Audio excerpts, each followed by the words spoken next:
Hi, I'm Joni Lindquist. I'm a financial planner and executive and career coach at Aspire Wealth Partners.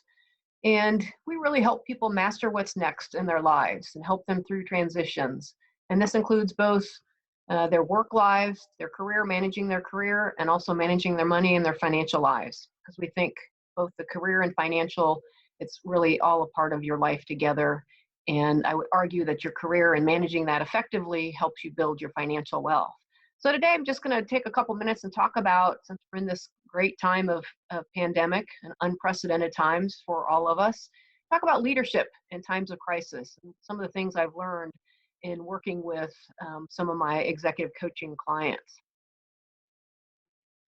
So 5 tips that I thought about today, and there's probably more than five, honestly, but it's important to at least get focused, and we'll talk about that as we continue here. But I really believe if you focus on these 5 things, this really presents a great opportunity for you to either rise as a leader in these times of crisis or falter. Because it's really during times of crisis that leadership will really come to the forefront and people will either crumble or they will rise higher. And so these are just tips to help you rise higher in this very challenging times. So the first one is to communicate. And it's always important as a leader to communicate with your team, but it's even more important in this time of a crisis and so much uncertainty and a lot of anxiety from your team. So the first thing about communication is making sure you are talking with them on a continuous basis. And this could be in different forms and should be in different forms, meaning that you have team meetings on Zoom. Zoom's a wonderful thing. So all of you see each other and you check in. That could be daily. That could be every other day. It could be weekly as we go through this, depending on what you feel your team needs. I would also supplement that then with individual check-ins with your team to make sure that they are doing well and that they understand what's important and what the priorities right now are for them. So it's really important to, and if you can't, some of you probably manage hundreds of people and you can't get to everybody, even if your span of control is 12 people, it might be hard to talk to people individually. If so, break them into small teams of 3 or 4 people, because you really want to understand where their mental aspect is, where they are mentally, and how they are dealing through this. Not just about the work, but you want to check in with them as human beings in this very uncertain time. And a lot of times people won't be free with their feelings and what they are going through if you're in a bigger team setting. So one-on-one or one to very few will help accelerate that. The other thing is to not only communicate and talk to folks, it's also to listen, right? Communication is two-way. Very important to listen to what they are saying and what they aren't saying, and make sure you ask questions and don't just let them get away with, oh, I'm fine. Really ask about what their days are like, what challenges they're having, talk about opportunities, talk about successes along the way so that they get a sense of that they're making progress individually. Talk about all those things and listen to their answers and make sure you are really tapped into how they are feeling. It's really important as a leader right now to hear what is said and what isn't said and make sure you get a full discovery on that. And the other thing with communication, as you set out plans and attack plans for how you're doing your work these days, is to communicate your assumptions behind the decisions you are making. That's really important because we're finding that day in, day out, things are changing so dramatically, so fast, that what you assume today, we find out something new tomorrow. So your decision you made yesterday might not make sense now. And instead of looking like you're flip-flopping with your team, if they understand the assumption behind your decision, then when the assumptions change, you can come back and say, okay, we've got to alter, we've got to shift, and it's because of this, because the assumption isn't the same anymore. And so that will lead to more credibility and also shows your team that you really respect what they think and that their knowledge base. So you are communicating what's really the assumptions behind your decision, so they understand the full context of your decision making. Really important right now. Second thing is honesty. Honesty is always important, but again, it's ratcheted up right now. And you have to be honest with what you know and don't know. Don't pretend to know everything. It's really important to be authentic with who you are. Say what you do know and what you think based on the assumptions you're making and the direction you are asking them to go based on your assumptions, and what you also don't know and what you will fill in later. And make sure you're very honest with how you're approaching the business and what you're asking them to do. And if you don't know something, certainly say it. You can't be fake during these times because people will see through that fakeness immediately. The third is remaining calm, which as a leader, what's fascinating to me is Daniel Goleman, who did some of the original work on emotional intelligence. His work showed that with neuroscience, that followers will follow their leader based on the emotions of the leader. So they will tend to mirror what the leader is feeling and how the leader is behaving. So if I act stressed, frustrated, angry, fearful, my team will start to feel that same way. They will mirror those feelings and that emotion.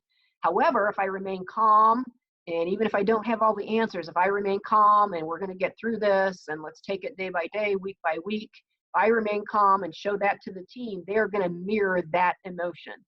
So you might not always feel that way, but make sure you are ready to go when you are talking with your team so that you can remain calm through those discussions with them.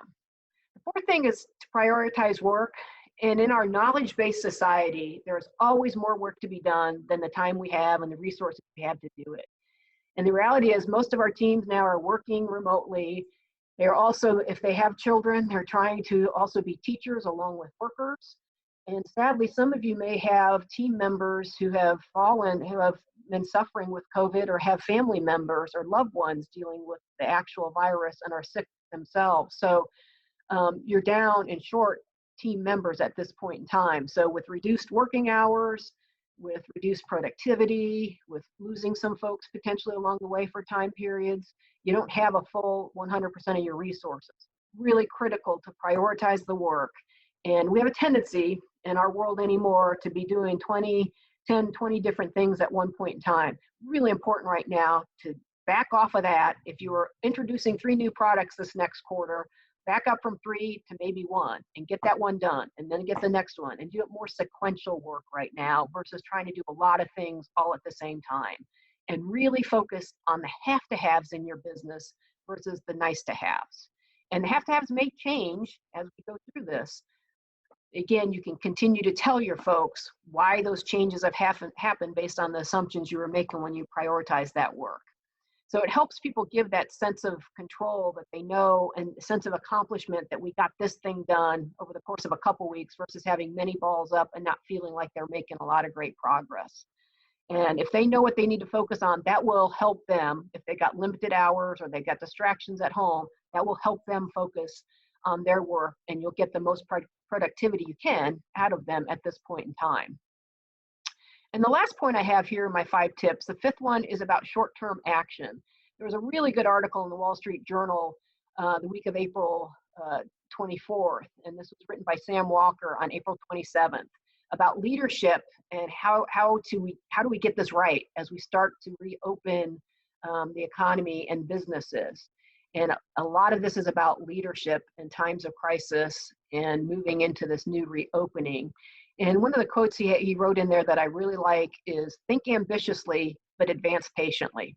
And you as a leader, it's incumbent on you to continue to think about the future of your business, about your department, your division, and understand and try to understand what's happening with the pandemic and COVID-19 and how that might affect your customers, your clients, your vendors, how your workers are going to continue to work, what your world looks like, how it affects how people buy and interact with your product or service. Is this going to change? So you want to be thinking globally and thinking about the industry trends and the trends we see in a new world now. And you may not know all the answers, but you certainly want to be thinking about that. However, you want to roll that back down into a short-term action plan and help your team, going back to the prioritizing work, take it in small chunks. So if you think your world's going to change dramatically and how your clients interface with you, maybe your short-term action is some sort of change on a technological platform that you are using so that you better interact with your customers. Maybe that's the very first thing you prioritize and focus and get that as a short-term win for your team. Again, they'll feel more a sense of control and a sense of accomplishment along the way. So it's really important to also focus on those short-term actions. And through all of this is about showing compassion, empathy, trying to understand what your team is going through, what they're going through individually. One of my teammates sent through early on in this work from home is that we're all in a storm. It's all raining, but for some of us it's a sprinkle, for some of us it's a monsoon, others of us different days it's a thunderstorm. So there are different variations of it. So everybody's a little bit unique in their situation. So understanding where your individuals are and being there with them through this, they will never forget that, and you'll advance your leadership and you'll get more productivity done. So good luck, and if we can help, just give us a shout here at Aspire Wealth Partners. We can help you manage your team and help you advance in your career. Take care.